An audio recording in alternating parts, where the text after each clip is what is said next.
ಅಂಕೋಲಾದ ಶಿರೂರು ಗುಡ್ಡ ಕುಸಿತ ದುರಂತ ನಡೆದು 1 ತಿಂಗಳಾಯಿತು. ದುರಂತದಲ್ಲಿ ನಾಪತ್ತೆಯಾದ 3 ಇನ್ನೂ ಕೂಡ ಪತ್ತೆಯಾಗಿಲ್ಲ. ಇದೀಗ ಗಂಗಾವಳಿ ನದಿ ಕಾರ್ಯಾಚರಣೆ ಗೊಂದಲದ ಗೂಡಾಗಿದೆ. ಅದೇನು, ಯಾಕೆ ಆ ರೀತಿ ಗೊಂದಲದ ಗೂಡಾಯಿತು?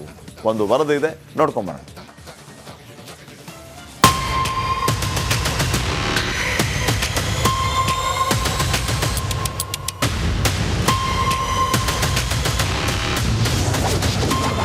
ಗೊಂದಲದ ಗೂಡಾದ ಆಪರೇಷನ್ ಶಿರೂರು.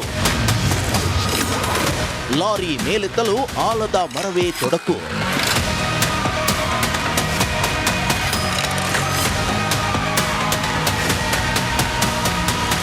ಶಿರೂರು ಗುಡ್ಡ ಕುಸಿತ ಸಂಭವಿಸಿ 1 ತಿಂಗಳು ಕಳೆಯಿತು. ಕೇರಳ ಮೂಲದ ಚಾಲಕ ಅರ್ಜುನ್, ಲಾರಿ ಹಾಗೂ ಶಿರೂರು ಮೂಲದ ಇನ್ನೂ 2 ಪತ್ತೆಯಾಗಿಲ್ಲ. ಗಂಗಾವಳಿ ನದಿಯಲ್ಲಿ ಕಳೆದೆರಡು ದಿನದಿಂದ ಚುರುಕಿನ ಕಾರ್ಯಾಚರಣೆ ನಡೆದಿದೆ. ಆದರೆ ಇಂದು ಕಾರ್ಯಾಚರಣೆ ನಡೆಯುತ್ತಾ ಇಲ್ವಾ ಎಂಬ ಅನುಮಾನ ಕಾಡಿದೆ.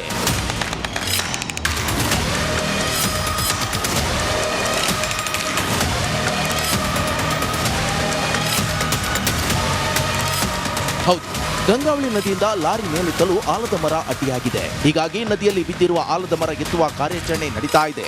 ಈ ಮಧ್ಯೆ ಗ್ಯಾಸ್ ಟ್ಯಾಂಕರ್ ಒಂದೇ ಇಲ್ಲ, ಇನ್ನು ಲಾರಿಗಳು ಇದೆ ಎನ್ನಲಾಗ್ತಿದೆ. ಒಂದು ಟ್ರಕ್ ಇದೆ, ಬೆಂಜ್ ಟ್ರಕ್ ಇದೆ ಅಂತ ಅಂದ ಮೇಲೆ ಅದರ ಬಿಡಿ ಭಾಗಗಳು ಪತ್ತೆ ಆಗಿದೆ. ಹಾಗಾದ್ರೆ ಅದು ಯಾವ ಗಾಡಿದು? ಇನ್ನೊಂದು ಗಾಡಿ ಏನಾದರೂ ಇದೆಯಾ? ಒಟ್ಟು ನೋಡಿ, ಈ ಆರಂಭದಲ್ಲಿ ಒಂದಷ್ಟು ಪರಿಶೀಲನೆ ಮಾಡಿದಾಗ ಒಟ್ಟು 2 ಗ್ಯಾಸ್ ಟ್ಯಾಂಕರ್ಗಳು, 1 ಟ್ರಕ್ ಅಂತ ಹೇಳಲಾಗ್ತಾ ಇತ್ತು. ಆ ಗ್ಯಾಸ್ ಟ್ಯಾಂಕರ್ದ ಅದು ಅಂತೇಳಿ ಈಗ ಕನ್ಫರ್ಮ್ ಅನ್ನ ಮಾಡ್ಕೊಳ್ಬೇಕು. ಇನ್ನು ಮುಳುಗು ತಜ್ಞ ಈಶ್ವರ್ ಮಲ್ಪೆ ತಂಡ ಮರ ಹುಡುಕಿ ಹಗ್ಗ ಕಟ್ಟಿ ಕ್ರೇನ್ ಮೂಲಕ ಕಾರ್ಯಾಚರಣೆ ನಡೆಸಿದ್ದಾರೆ. ಯಾಕೆಂದ್ರೆ ಮರದ ಅಡಿಭಾಗದಲ್ಲಿ ಸಹ ಇವರು ನಾನೀಗ ಕಟ್ಟಿದ ಭಾಗ ಎಲ್ಲ ಮಣ್ಣಿನ ಅಡಿಭಾಗದುಂಟು ಮರ. ಆವಾಗ ಎಳೆಯುವಾಗ ಮರದ ಅಡಿಗಡೆ ಇರುವ ಮಣ್ಣು ಲೂಸಾಗಿ ಆ ಅಡಿಭಾಗದಲ್ಲಿರುವ ಏನಾದರೂ ಮೃತದೇಹ ಸಹ ಮೇಲೆ ಬರುವ ಒಂದು ಸಂಭವ ಕಾಣಬಹುದು. ಯಾಕೆಂದ್ರೆ ಇವತ್ತಿಗೆ 30 ದಿವಸ ಆಯಿತು. ಅದು ಹೇಗಿದೆ ಅದೇ ತರ ಇರ್ತದೆ. ಆದ್ರೆ ಸಹ ಅಡಿಭಾಗದಲ್ಲಿರುವ ಮೃತದೇಹ 30 ದಿವಸಕ್ಕೆ ತುಂಬಾ ಕೊಳೆತಿರ್ತದೆ. ಶಾಸಕ ಸತೀಶ್ ಸೈಲ್ ಸ್ಥಳದಲ್ಲೇ ಬೀಡು ಬಿಟ್ಟಿದ್ದು ಮರ ಇರೋದ್ರಿಂದ ಕಾರ್ಯಾಚರಣೆಗೆ ಅಡ್ಡಿಯಾಗ್ತಿದೆ ಎಂದ್ರು. ಅಲ್ಲಿ ವೈರ್ ಹಾಕ್ಕೊಂಡು 1-2 ತೆಂಗಿನ ಮರ ಸಿಕ್ಕಿದೆ. ಅಲ್ಲಿ ಆಲದ ಮರ 1-2 ಉಂಟು. ಒಂದು ಈ ಸೈಡ್ ಉಂಟು, ಒಂದು ಆ ಸೈಡಿಗೆ ಉಂಟು. ಆ ಆಲದ ಮರವನ್ನು ತೆಗಿಲಿಕ್ಕೆ ನಾವು ಪ್ರಯತ್ನ ಮಾಡ್ತಾ ಇದ್ದೇವೆ. ಮತ್ತು ಯಶಸ್ಸು ಕಾಣಲಿಕ್ಕೆ ಪ್ರಾಮಾಣಿಕ ಪ್ರಯತ್ನ. ಆಲದ ಮರವನ್ನ ನೀರಿನಿಂದ ಹೊರತೆಗೆಯುವಲ್ಲಿ ರಕ್ಷಣಾ ಸಿಬ್ಬಂದಿ ಯಶಸ್ವಿಯಾಗಿದ್ದಾರೆ. ಈ ವೇಳೆ ಟ್ರಕ್ನ ಇನ್ನಷ್ಟು ಬಿಡಿ ಭಾಗಗಳು ಪತ್ತೆಯಾಗಿವೆ. ಈ ಒಂದು ಜಾಗದಲ್ಲಿ ಪತ್ತೆಯಾಗಿರುವಂಥ ಒಂದು ವಸ್ತುಗಳೇನಿದೆಯಲ್ಲ, ಇದು ಆ ಟ್ರಕ್ದೆ ಅಂಥೇಳಿ ಈಗ ಮುನಾಫೋರು ಲಾರಿ ಮಾಲೀಕರಿದ್ದಾರೆ, ಅವರು ಕನ್ಫರ್ಮ್ ಕೂಡ ಮಾಡಿರುವಂಥದ್ದು. ನೋಡಿ, ಇವತ್ತು ಪತ್ತೆಯಾಗಿರುವಂಥ ವಸ್ತುಗಳು ನೋಡಿ, ಇಲ್ಲೊಂದು ಪೀಸ್ ಸಿಕ್ಕಿದೆಯಲ್ಲ, ಈ ಒಂದು ಪೀಸ್ ಇದು ಟ್ರಕ್ದು ಅಂತ ಕೂಡ ಹೇಳಲಾಗ್ತಾ ಇದೆ. ಹಾಗಾಗಿ ಟ್ರಕ್ ಅಲ್ಲೇ ಇರೋದು ಒಂದು ಕನ್ಫರ್ಮ್ ಕೂಡ ಆಗಿದೆ. ಟ್ರಕ್ನ ಬಿಡಿ ಭಾಗಗಳು ಇಲ್ಲಿ ಪತ್ತೆ ಆಗಿರುವಂಥ ಹಿನ್ನೆಲೆಯಲ್ಲಿ, ಬೆಂಜ್ ಟ್ರಕ್ನ ಬಿಡಿ ಭಾಗಗಳು ಇಲ್ಲಿ ಪತ್ತೆ ಆಗಿರುವಂಥ ಹಿನ್ನೆಲೆಯಲ್ಲಿ ಬಹುತೇಕ ನಿಶ್ಚಿತ ಆಗಿದೆ ಟ್ರಕ್ ಇಲ್ಲೇ ಇದೆ ಅನ್ನೋದರಲ್ಲಿ. ಕಾರ್ಯಾಚರಣೆ ವೇಳೆ ನದಿಯಲ್ಲಿ ಗ್ಯಾಸ್ ಟ್ಯಾಂಕರ್ನ ಭಾಗ ಇನ್ನೊಂದು ಪತ್ತೆಯಾಗಿದೆ. ಟ್ಯಾಂಕರ್ ನದಿಗೆ ಉರುಳಿ ತಿಂಗಳು ಸಮೀಪ ಆಗ್ತಿದ್ದಂತೆ ಗ್ಯಾಸ್ ಲೀಕ್ ಆಗುವ ಭೀತಿ ಎದುರಾಗಿದೆ. ಇದರ ಮಧ್ಯೆ ಕೆಸರು ಮಳೆ ಹಿನ್ನೆಲೆ ಇಂದು ಕಾರ್ಯಾಚರಣೆ ಮಾಡ್ತಾರಾ ಅಥವಾ ಇಲ್ವಾ ಎಂಬ ಅನುಮಾನ ಕಾಡಿದೆ. ನಾಗೇಂದ್ರ ಬಾಬು ಜೊತೆ Sheshagiri Mundalli, republic Kannada, Karwar.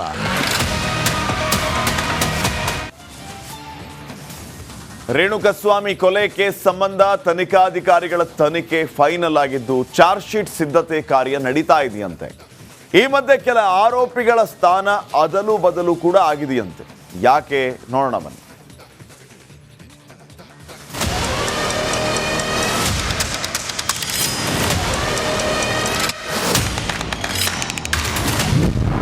Charge sheet final, ಆರೋಪಿಗಳ ಸಂಖ್ಯೆ ಚೇಂಜ್. ಆದರೂ ಪವಿತ್ರ ಗೌಡ A1, ದರ್ಶನ್ A2 ಕಾಯಂ. ರೇಣುಕಸ್ವಾಮಿ ಕೊಲೆ ಪ್ರಕರಣದಲ್ಲಿ ಚಾರ್ಜ್ ಶೀಟ್ ಫೈನಲ್ ಆಗಿದ್ದು ಇನ್ನೇನು ಮುಂದಿನ ತಿಂಗಳು ಕೋರ್ಟ್ಗೆ ಸಲ್ಲಿಕೆಯಾಗಲಿದೆ. ಹಾಗಾಗಿ ಎಲ್ಲ ಸಾಕ್ಷಿಗಳನ್ನ ಕ್ರಾಸ್ ಚೆಕ್ ಮಾಡ್ತಿರುವ ಕಾಮಾಕ್ಷಿಪಾಳ್ಯ ಪೊಲೀಸರು ಆರೋಪಿಗಳ ಸಂಖ್ಯೆಯಲ್ಲಿ ಅದಲು ಬದಲು ಮಾಡಿದ್ದಾರಂತೆ. ಆದರೆ ಪವಿತ್ರ ಗೌಡ A1, ದರ್ಶನ್ A2 ಕಾಯಂ ಎನ್ನಲಾಗಿದೆ. ಸಾಕ್ಷಿ ಆಧಾರದ ಮೇಲೆ ಆರೋಪಿಗಳ ಮೇಲೆ ಸ್ಥಾನ ಅದಲು ಬದಲಾಗಿದೆ. ಪ್ರಕರಣ ದಾಖಲಿಸಿದಾಗ ಕೊನೆ ಸ್ಥಾನದಲ್ಲಿದ್ದವರು ಚಾರ್ಜ್ ಶೀಟ್ನಲ್ಲಿ 4-5ನೇ ಸ್ಥಾನಕ್ಕೆ ಜಂಪ್ ಆಗಿದ್ದಾರೆ. ರೇಣುಕಸ್ವಾಮಿ ಕೊಲೆ ಕೇಸಲ್ಲಿ ಪ್ರಮುಖ ಪಾತ್ರ ಹಾಗೂ ಸಾಕ್ಷಿ ನಾಶದಲ್ಲಿ ಆಧಾರದ ಮೇಲೆ ಕೆಲ ಆರೋಪಿಗಳ ಸ್ಥಾನದಲ್ಲಿ ಬದಲಾವಣೆಯಾಗಿದೆ.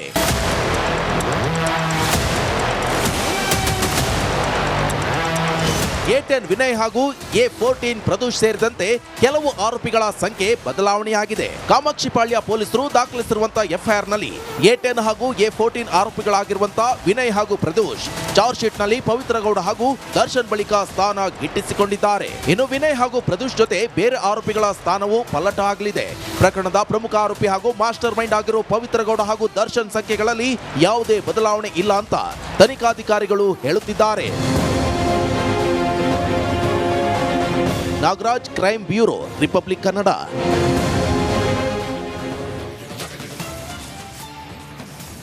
ಪರಪ್ಪನ ಅಗ್ರಹಾರದಲ್ಲಿರುವಂತಹ ದರ್ಶನ್ ಅಂಡ್ ಗ್ಯಾಂಗ್ ವಿರುದ್ಧ ಚಾರ್ಜ್ ಶೀಟ್ ಸಲ್ಲಿಸುವುದಕ್ಕೆ ಪೊಲೀಸರು ತಯಾರಿಯನ್ನ ನಡೆಸಿದ್ದಾರೆ. ಖಾಕಿ ಕೈಗೆ ಸಿಎಫ್ಎಸ್ಎಲ್ ರಿಪೋರ್ಟ್ ಕೈ ಸೇರ್ತಾ ಇದ್ದಂತೆ ದೋಷಾರೋಪ ಪಟ್ಟಿ ಸಲ್ಲಿಸೋದು ಫಿಕ್ಸ್ ಆಗಿದೆ.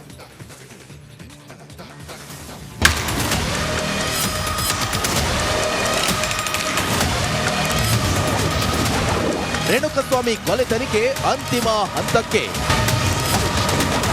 ಶೀಘ್ರವೇ ಚಾರ್ಜ್ ಶೀಟ್ ಸಲ್ಲಿಕೆ ಬಿ ದಯಾನಂದ್.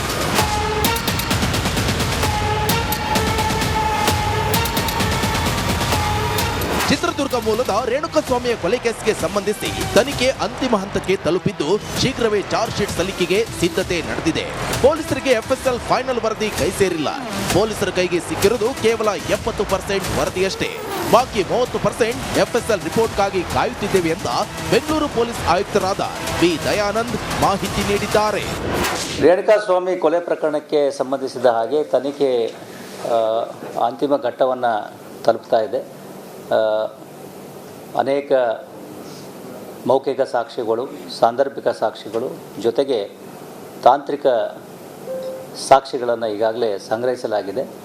ನಾವು ಸಂಗ್ರಹಿಸಿರ್ತಕ್ಕಂಥ ಈ ರೀತಿ ಏನು ಸಾಕ್ಷಿಗಳಿದ್ದು ಅವುಗಳನ್ನು ವಿಧಿವಿಜ್ಞಾನ ಪ್ರಯೋಗಾಲಯಕ್ಕೆ ಕೂಡ ಕಳಿಸಲಾಗಿದೆ. ಬೆಂಗಳೂರು ವಿಧಿವಿಜ್ಞಾನ ಪ್ರಯೋಗಾಲಯದ ಜೊತೆಗೆ ಹೈದರಾಬಾದ್ CFSLಗೂ ಕೂಡ ಕೆಲವೊಂದು ಎಲೆಕ್ಟ್ರಾನಿಕ್ ಡಿವೈಸ್ಗಳನ್ನು ಕಳುಹಿಸಲಾಗಿತ್ತು. ಈಗಾಗಲೇ ಕೆಲವು ವರದಿಗಳು ನಮ್ಮ ಕೈ ಸೇರಿವೆ. ಇನ್ನೂ ಕೆಲವು ವರದಿಗಳು ಆದಷ್ಟು ಶೀಘ್ರದಲ್ಲಿ ತಲುಪಿಸೋದಾಗಿ ಸಂಬಂಧಪಟ್ಟ ವಿಧಿವಿಜ್ಞಾನ ಪ್ರಯೋಗಾಲಯದಲ್ಲೂ ನಮಗೆ ತಿಳಿಸಿದ್ದಾರೆ. ಅವುಗಳು ಕೈ ಸೇರಿದ ನಂತರ ಮುಂದಿನ ಒಂದು ತನಿಖೆಯ ಭಾಗವಾಗಿ ಏನು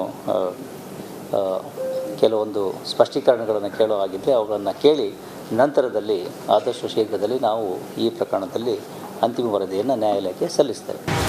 ಈ ಕೊಲೆ ಪ್ರಕರಣ ಸಂಬಂಧ ಬಹುತೇಕ ಎಫ್ಎಸ್ಎಲ್ ವರದಿಗಳು ಪೊಲೀಸರ ಕೈಗೆ ಸೇರಿದ್ದು ಅನೇಕ ಮೌಖಿಕ, ಸಾಂದರ್ಭಿಕ ಹಾಗೂ ತಾಂತ್ರಿಕ ಸಾಕ್ಷಿಗಳನ್ನ ಈಗಾಗಲೇ ಸಂಗ್ರಹಿಸಲಾಗಿದೆ. 70% ವರದಿಗಳು ತಮ್ಮ ಕೈ ಸೇರಿವೆ. ಎಲ್ಲ ವರದಿಗಳು ಸಿಕ್ಕ ನಂತರ ಮತ್ತೊಮ್ಮೆ ಸಾಕ್ಷಿಗಳಿಂದ ಸ್ಪಷ್ಟೀಕರಣ ಪಡೆಯಲಾಗುವುದು. ಅದಾದ ನಂತರ ಪ್ರಕರಣದ ಅಂತಿಮ ವರದಿ ಅಥವಾ ಚಾರ್ಜ್ ಶೀಟ್ ಅನ್ನ ನ್ಯಾಯಾಲಯಕ್ಕೆ ಸಲ್ಲಿಸಲು ಸಿದ್ಧತೆ ಮಾಡಿಕೊಂಡಿದ್ದಾರಂತೆ.